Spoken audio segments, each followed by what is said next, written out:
टांग पर अचानक एक बच्चे का चेहरा उभर आया, फिर उसकी बांह पर भी एक चेहरा उभर आया और वह नीचे की ओर तैरता चला गया। इस दृश्य ने बगल में बैठे दो सहपाठियों को डरा दिया। लड़की की चीख में वे बच्चे के चेहरे जैसे त्वचा को फाड़कर बाहर आने वाले थे।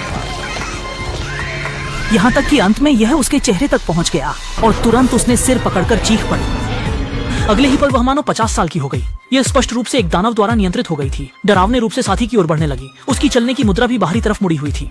साथी उसे जगाने की कोशिश करते हैं, लेकिन बदली हुई लड़की अब उन्हें पहचान नहीं पा रही थी और वे लगातार पीछे हटते रहे। लेकिन उनके पीछे एक गहरी खाई थी। अब पीछे हटने का कोई मार्ग नहीं बचा था। सौभाग्य से लड़की की बची हुई चेतना ने उन्हें जल्दी से भागने को कहा, लेकिन लड़की की सहपाठिनी स्पष्ट रूप से उसे अकेला नहीं छोड़ना चाहती थी। उसने देखा कि लड़की को इस कदर परेशान किया गया है कि वह पहचान में नहीं आ रही थी, इसलिए वह तुरंत गई और लड़की को गले से लगा लिया। फिर वह पीछे की ओर झुककर खाई में कूद गई और उसके तुरंत बाद लड़का भी कूद गया। असल में वे गर्मियों की छुट्टियों में सैर करने निकले थे, लेकिन गलती से एक भूतिया जगह में प्रवेश कर गए। यहाँ के सभी बच्चे बैल के सिर वाले मुखौटे पहनते हैं। विचित्र बात यह है कि सभी वयस्क वहीं स्थिर खड़े रहते हैं और बैल के सिर पहने बच्चे उनके पीछे खड़े होते हैं। अगले ही पल वे अपना एक समान प्रतिरूप बना लेते हैं। ये दृश्य उन्होंने तीनों ने देखा, तो इसी से शुरुआत होती है। तो क्या आप अब भी बिना सोचे समझे यात्रा पर जाने की हिम्मत करेंगे?